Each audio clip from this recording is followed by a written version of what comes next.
La dernière fois que vous avez fait un emprunt, vous avez été obligé de remplir un questionnaire médical. Alors bien souvent, le banquier vous propose de le remplir un peu à la va-vite sur le coin d'une table en vous expliquant que ça n'est pas grave. En fait, son importance est primordiale. Le questionnaire de santé, c'est ce qui va permettre à l'assurance de vérifier peut-être 5, 10 ou 15 ans plus tard, de vérifier si vous avez fait une déclaration honnête ou alors une fausse déclaration. Et s'il y a une fausse déclaration intentionnelle, eh bien l'assurance peut vous opposer la nullité du contrat. C'est-à-dire que pendant 10 ans ou 15 ans, vous avez payé une assurance et lorsque vous souhaitez la mettre en œuvre, vous ne pouvez pas parce que l'assurance va vous dire que le contrat ne fonctionne pas à cause de votre fausse déclaration que vous avez faite il y a peut-être 5 ou 10 ans. Alors j'ai peur d'avoir oublié de déclarer une grippe ou une crise d'urticaire. Est-ce que c'est vraiment grave ?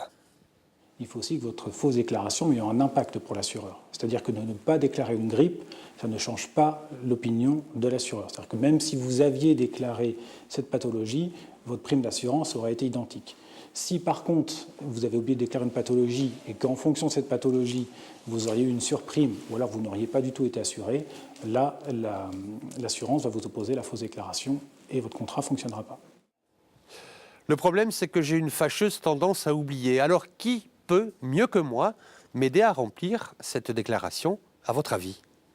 Peut-être que la personne la mieux placée, c'est le médecin traitant. C'est-à-dire que vous pouvez très bien remplir votre questionnaire de santé avec votre médecin traitant. Parce que votre médecin traitant, il a tout votre historique. Généralement, maintenant, c'est informatisé. Il peut sortir toutes vos interventions et vous pourrez ainsi répondre de façon tout à fait honnête à toutes les questions et vous serez sûr de ne rien oublier. Donc, si vous avez peur de faire quelque chose, eh bien, allez voir votre médecin traitant ou en tout cas, prenez le temps de remplir le questionnaire, vous rentrez chez vous, vous remplissez tranquillement. C'est le meilleur moyen de ne rien oublier. Parce qu'une fois que le questionnaire de santé est rempli et que vous avez oublié de déclarer quelque chose, vous ne pourrez plus revenir sur ce questionnaire.